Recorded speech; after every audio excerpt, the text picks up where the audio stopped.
ఆ వ్యక్తిని చూడగానే భయం వేసి ఈ ఇశ్రాయేలు ప్రజలు పారిపోతున్నారు అన్నమాట ఎప్పటికప్పుడు. పారిపోతున్నారు. కానీ అలా ఎన్ని దినాలు కనిపించాడు అతను? 40 రోజులు కనిపించి 40 రోజులు కూడా ఈ దేవుని యొక్క ప్రజలను భయాందోళనకు గురి చేశాడన్నమాట అతను. ఎవరంట? ఈ గొలియాతు అనే వ్యక్తి. అటువంటి పరిస్థితిలో ఒక దినాన్ని చూసినట్లయితే ఎస్ఐ అని ఒక ఆయన ఉన్నాడు. ఆయనకి మొత్తం 80 కుమారులు.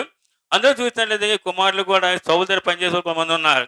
అటువంటి పరిస్థితిలో ఆఖరి వాడు ఏంటంటే దావీదును తన తండ్రి పిలిచి, అయ్యా నువ్వు వెళ్ళి మీ అన్నగారికి అన్నలు ఉన్నారు కదా అక్కడ సౌలు దగ్గర ఉన్నారు కదా దానికి వెళ్ళారు వాళ్ళు. ఆడ దగ్గరికి నువ్వు భోజనం పట్టుకెళ్ళి సిద్ధపరిచి తీసుకొని వెళ్ళి అని చెప్పి ఏం చేస్తాడంటే కనుక దావీదుకి తన తండ్రి చెప్పాడు.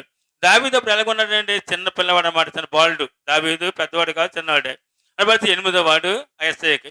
అనే పరిస్థితిలో వచ్చాడు. వచ్చిన అంతా కూడా పది గొడవ గందరగోళంగా ఉంది. గందరగోళం ఉన్నప్పుడు అడిగాడు దావీదు, అడిగి ఏంటి పరిస్థితి ఎలా ఉందని చెప్పి ఏమన్నది, అది గొలియాతు నాకు అతను ఉన్నాడు, అది వీధిలో ఫిలిష్తీయుడై ఉన్నాడు,